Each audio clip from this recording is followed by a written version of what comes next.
Time now for everybody's favorite guessing game, What's My Line? Brought to you by Remington Rand, makers of the world's #1 electric shaver, the Remington. Now, let's all play What's My Line?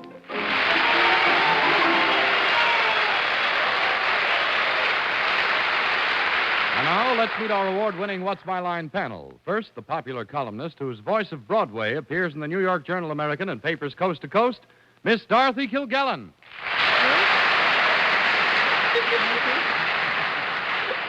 And on my left this evening is a gentleman who... No, I think I'll start another way. If you've been reading the bestseller list recently, you know that a book appears on those lists called Treadmill to Oblivion. It's a very entertaining book, and the gentleman who wrote it is here tonight, Mr. Fred Allen.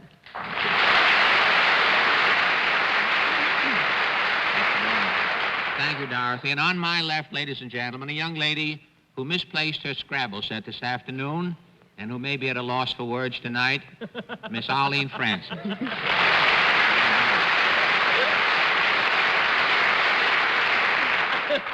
That's true, with or without Scrabble. On my left, a chap, let me say he is our supposedly sophisticated and blasé Random House publisher, panelist, who has come back from the West raving and starry-eyed about 16-year-old girls at the Elgin Academy. Are they that wonderful, Bennett, Cerf?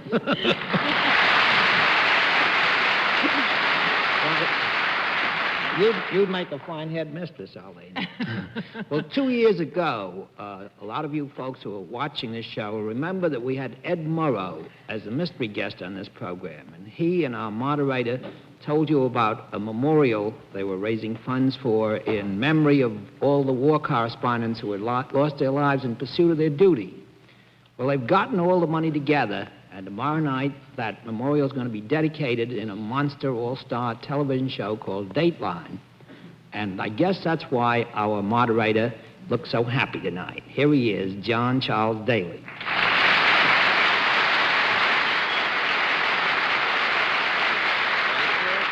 Thank you, Bennett. Actually, it's a good reason to be happy. And good evening, ladies and gentlemen, and welcome to What's My Line. Once again tonight, we're up to our old tricks. We have some interesting occupations which are attached to some very nice people. Which nice people we trust will give the panel a bit of trouble. And I think they're going to do it. We'll also have a famous guest challenger before the panel a bit later on. But now it's time for these experts to meet the first challenger whose job has to be spotted. So would you sign in, please, sir? C. Nash. Right, sir?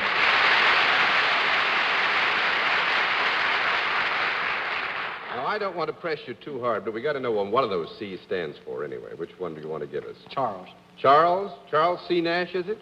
C. Charles. C. Charles. C. Charles Nash. Fine. Where are you from, Mr. Nash? Glendale, California. Well, you have come a long way. I must say it's nice of you to come so far. Had a nice flight. Well, I feel something like a cad making you walk at all now, but you've got to walk over here so the panel can see a better look. Get a better look at you. In relation of Ogden Nash, Mr. Nash? Not quite. Nope. Automobile Nash, Mr. Nash? No. Congratulations, Mr. Nash. First Nash I've ever seen come from California to New York. All right, Mr. Nash, if you will, over here now, please, and sit down next to me. And as you may know, the panel gets one free guess as to what your line may be, and we'll give those free guesses a whirl with Miss Kilgallen. I think that he's an additional dialogue writer for Westerns. Mr. Allen. Coming from California, I think Mr. Nash is Liberace's dentist. Miss Francis. I think he operates the best motel in Glendale. Mr. Cerf. He's from Burbank. Well, the audience is jumping tonight with the members of the Society of American Chemical Engineers, and I suspect that Mr. Nash is one of them sneaked up here behind the curtains and has come out to be a challenger.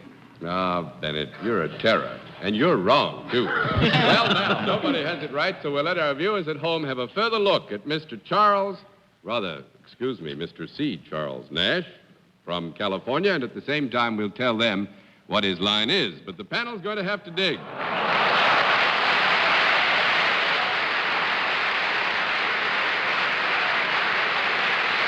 All right. Mr. Nash, you know how we score this opus? Every time you give a no answer legitimately and properly, we flip a card. 10 of these flips, and you have won the game. You all set? Fine. Mr. Nash is salaried. Let's begin the general questioning with Arlene Francis. Well, Mr. Nash, you're nicely bronzed.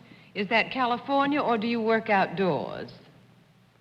Do you work outdoors, No. Mr. Nash? Yes, thank one you, down, Lone. 9 to go, Mr. Cerf. Well, Mr. Nash, living in Glendale, I wonder if you have anything to do with one of the factories that's located there. Near. One of the factories... That makes something. You're no product involved in what you do? Oh, yes. There is a product. Yes. Can I sneak out of it that way, John? We'll let you You sneak did. out of it as long as you realize you're sneaking out of it. That's the main thing. Is the product that you make made in California? Yes. Is it a useful product? Yes. Is it used indiscriminately by both sexes? Yes. It is. Would it be found in people's homes?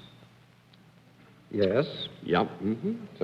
We'd like to have a small conference. Actually, this is for my benefit, not Mr. Nash's. I want to get a technicality straightened out now. It has no particular reference to this question. Actually, I forgot what day of the week it is. I'll be back with you in a minute. John is verbose tonight. What do you mean tonight?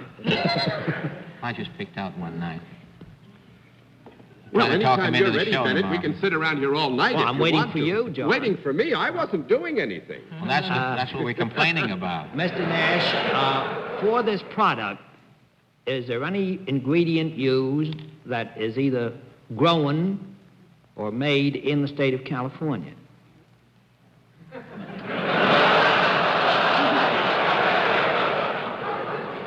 I would think we could safely say that in this product there is something grown or made in the state of California. Has any part of this product ever been alive?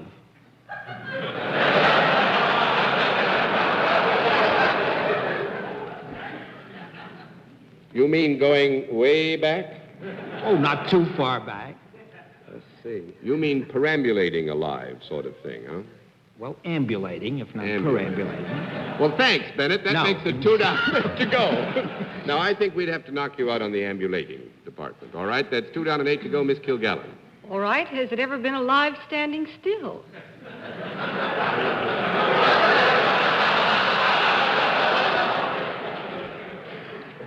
Miss Kilgallen wanted to know if it had ever been alive standing still. No. That's fine. 3 down and 7 to go, Mr. Allen.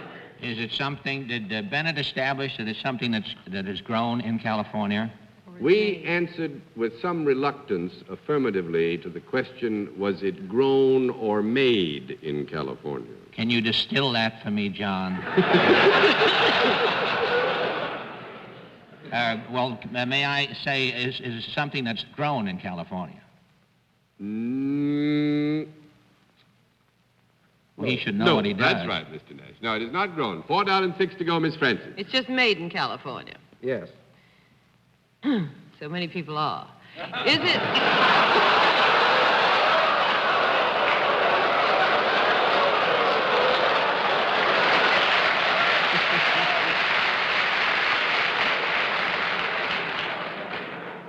Is this useful, this product? Yes. Is it...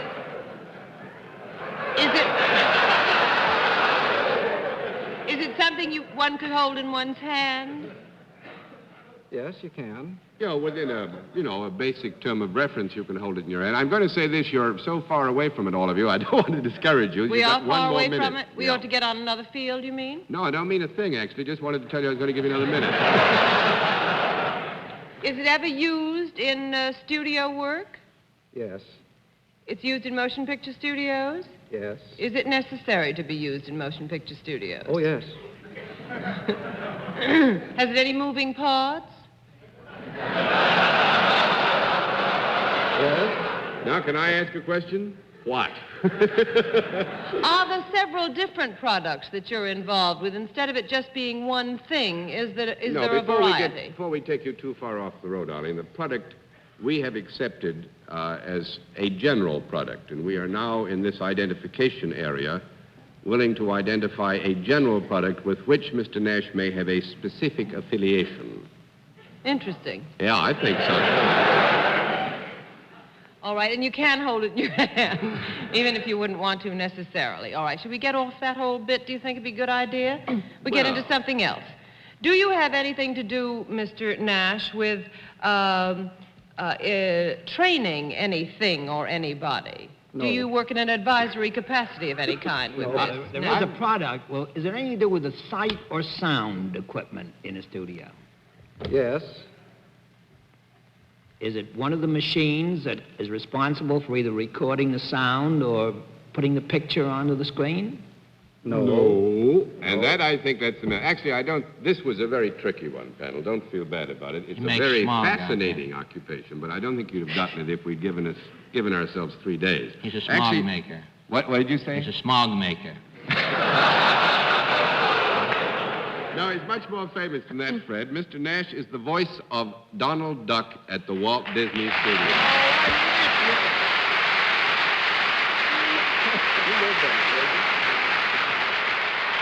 And Bennett Cerf has met Mr. Nash, but we were counting on his not recognizing him, and he didn't do it. Mr. Nash. Those rather fabulous studios, the Walt Disney Studios, 20,000 I'm sorry, but each. he's got to just... We must have at least time for him to say something to us like Donald Duck. Come on. Say just one thing. will you? Now it's a great pleasure to meet you.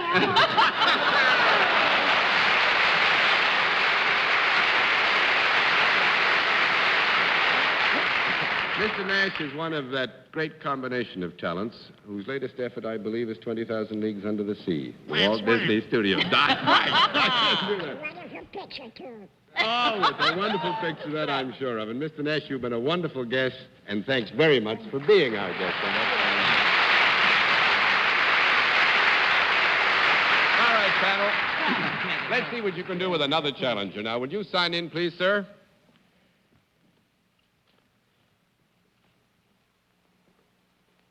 Bud Klein. Right, sir? Had Bud a nickname, sir?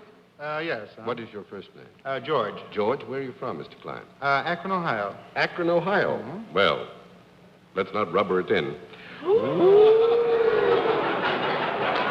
Now, while I go get over that terrible pun, and I get to do this sort of thing because Bennett Cerf is one of my friends, you see, and we sit around at night. Will you go down there and let Bennett Cerf and those other 3 good characters on the panel get a closer look at you, please? Decline of those muscles on the level? No, I mean, I'm faking the whole thing. Let me try them then. They're terrific. No, they're on the level, Bennett. He just wasn't giving you the treatment. See? All right, Mr. Klein, over here, if you will, please, sir, and sit down next to me. And the panel starts off by getting 1 free guess as to what your line may be, and we'll begin those free guesses with Miss Kilgallen. Well, John, you're so tricky. He looks as though he ought to be a weightlifter, so I suppose he does fancy work. Mr. Allen. I think from Akron, Mr. Klein is a vice president in charge of slow leaks at the Goodyear Tire Company. Miss Francis. I think he plays pro football. Mr. Cerf. With those muscles, I think Mr. Klein is a man who's just split Goodyear stock 2 for 1. No, I'm afraid nobody has it right. We'll let our viewers have a further look at Bud Klein of Akron, Ohio, and at the same time, we'll tell them what his line is. But the panel's going to have to dig.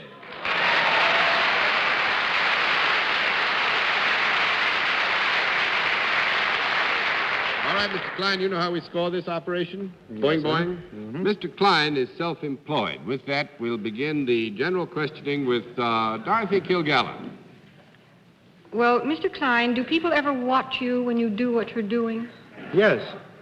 And are they either instructed or amused or entertained by what you do? Yes.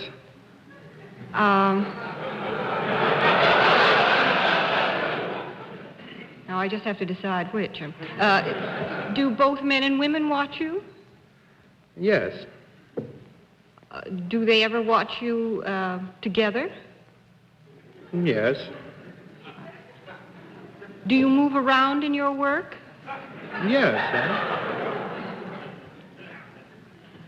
Do you have anything in your hand when you're moving around? Would these people be in the nature of an audience? No. Small question. Might be small groups and...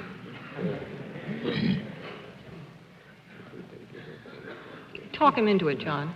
I would say this, Dorothy. Mr. Klein's inclined to agree with me that it is not entirely untoward that some people might stand by and they would be considered an audience in a way, you know. But you are primarily something other than an entertainer, is that correct? Do you ever do what you do to people who would rather not have you do it? No, I don't think so, Dorothy. 1 down and 9 to go, Mr. Allen. Do you do whatever it is that you... I tell you, Mr. Klein, you're only going to get $50 from John. We'll give you $60 to tell us what to do. Do you have any regular hours when you do whatever you do? No. You just do it whenever you feel like it, huh? Well, now, wait a minute. Let's have a small conference. Well, I can't remember who John was. I can't remember who he was. I see. I think, Fred, you will understand that in the specific character of Mr. Klein's work, that we might be right in saying that they could not be considered regular hours because of the requirements laid down for the performance thereof. 2 down and 8 to go, Miss Fred. Do you have anything to do with anything that might be considered a game? No. 3 down and 7 to go, Mr. Mr. Cerf. Klein, does that splendid, magnificent physique of yours play some part in the work that you do? No. 4 down and 6 to go, and I'm going to give you another 30 seconds because I don't think you're close to this one either tonight. Do you ever work out of doors? Yes. Do you usually work out of doors? Yes. Do you do anything that requires any agility? Yes. Do you do work in connection with a building, with the outside of a building? Work in connection with the outside of the building? Mm-hmm. Any kind of a building. Window? Oh, I have another question if you don't like that. Well, you know, you might say so in a way, yeah. Do you wear something other than an ordinary business suit in your work? Yes. Might it be called some type of costume?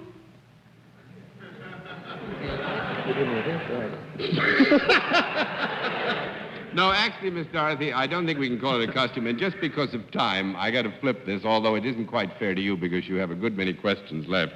Mr. Klein is a sewer cleaner.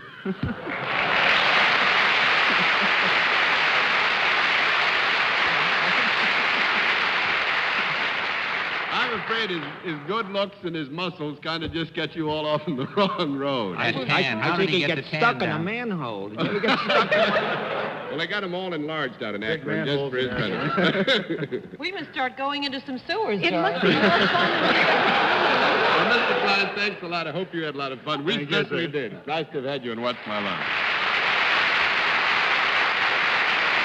In just a moment, we'll meet tonight's mystery guest, but first, here's Dick Stark. I'm sure you all remember Marley's ghost in Dickens' Christmas Carol, right? Well, sir, you might be interested to know that today at Christmas time we have electronic ghosts. You just watch.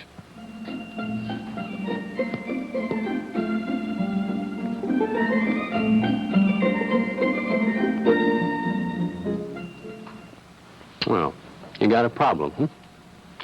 I bet you're wondering what to give him for Christmas. Well, now look, how about this man-size Remington electric shaver? You just think of all the times he's wished he had a better way to shave. Like, for example, the times he scraped his tender skin shaving the old-fashioned way. The Remington electric shaver would be kind to his skin. It's so gentle it can shave the short, close fuzz off a peach without harming that tender skin. And think of the times he skipped shaving for a day or two. John, hurry. We'll be late. Boy, would he enjoy having the Remington then. The man-sized shaver that's powerful enough to shave the tough bristles off a brush will whisk off your man's toughest beard in a jiffy. And you will have a better-looking husband.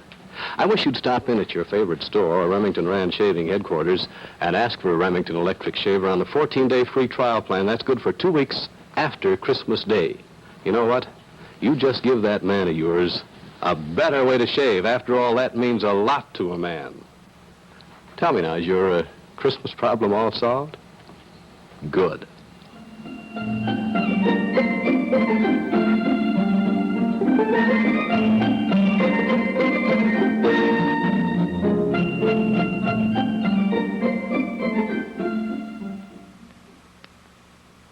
And now we come to the special feature of our program, the appearance of our mystery celebrity. My good friends and colleagues in the panel have blindfolds for all of this. Are those blindfolds all in place, panel? Yes, sir. Good. Will you come in, mystery challenger, and sign in, please?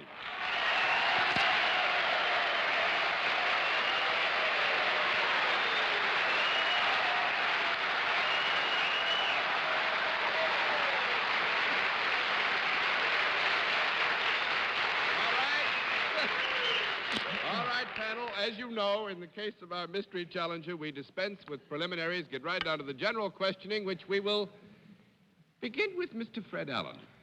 It's a foolish move you've made, John. I gather from the audience's reaction that you are very well known by sight to practically everybody. Is that true? Yes. I gather that you are not Sophie Tucker by any chance. Tell me, are you identified with the entertainment world? Yes. Are you currently employed? I'm looking for another job. I haven't guessed. I went in the wrong theater tonight. I guessed the wrong theater coming in here. But are you better known, are you identified with motion pictures? Let me put it that way. Yes. With motion pictures. Yes.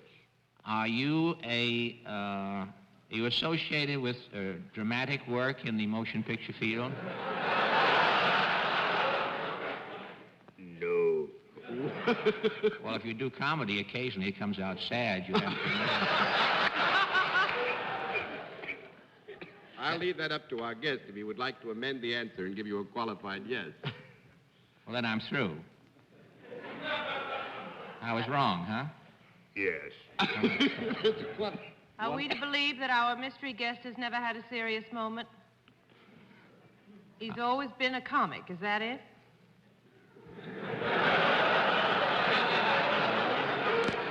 And never a bride. Do you do something apart from performing? Do you sing, ever? Yes. Would you be considered the kind of a comic that gets the girl? Yes.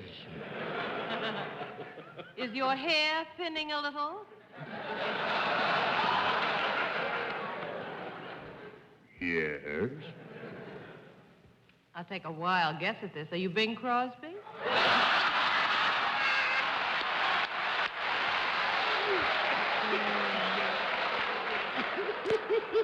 What happened? No.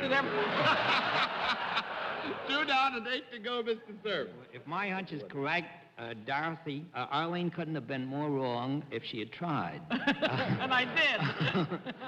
Are you famous as well for movie work? Are you equally famous for radio and television appearances? Yes. You mean on an exactly equal equation? No, Bennett? not equal equations. I would say principally in... Now, I know who it is, John. Don't throw me off.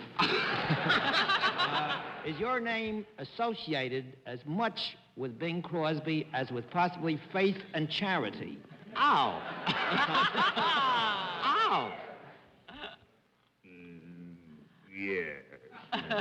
And did you recently have as a guest on your television show Maurice Chevalier? Yes. And are you Bob Hope? Yes.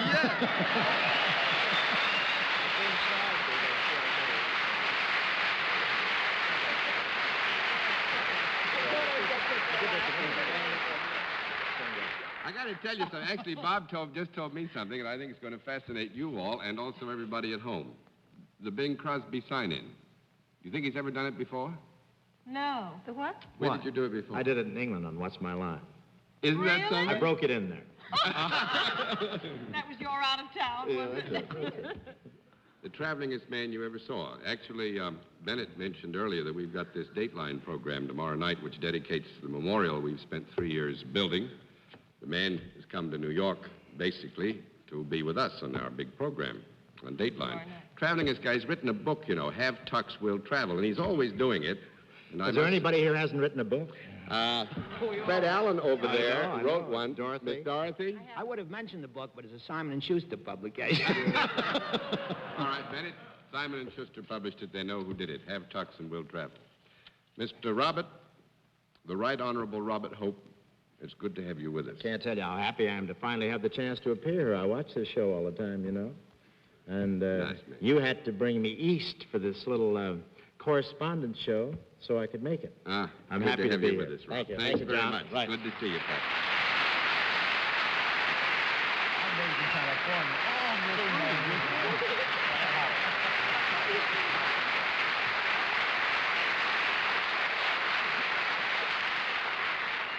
And I might say now that he's gone, he's not only going to appear on our program, but he helped us a good deal in the production of it. And I think we owe him a great debt of gratitude, and we're very fond of him. We'll be back in just a moment, but first, here is a Christmas reminder. What would she want for Christmas? How about this? The electric shaver that's made for ladies, the new Remington Duchess, a completely feminine electric shaver. It's the only shaver especially designed for legs and underarms, too. With this gift, she can throw away messy creams and old-fashioned blades. The Remington Duchess shaves gently, smoothly, safely, because it's formed to follow her form. The Duchess comes in peppermint pink or Wedgwood blue with its own elegant case. Of course she'd like one for Christmas. The perfect electric shaver for a lady. The new Remington Duchess.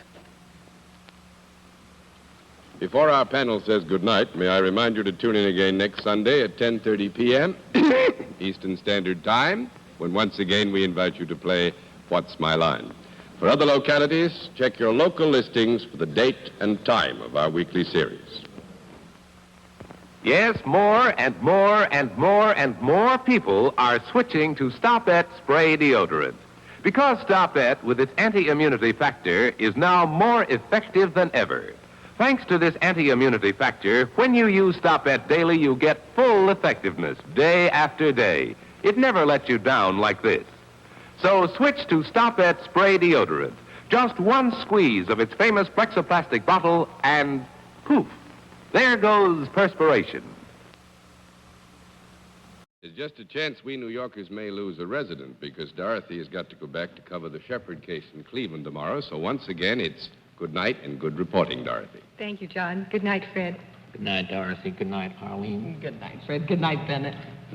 You might be interested to know that while Dorothy's in Cleveland, her husband's show, Plain and Fancy, opens in New Haven tomorrow night. Good luck. Thank you, Bennett. Good night, John. Good night, Bennett. Good night, ladies and gentlemen, and thanks for being with us on What's My Line?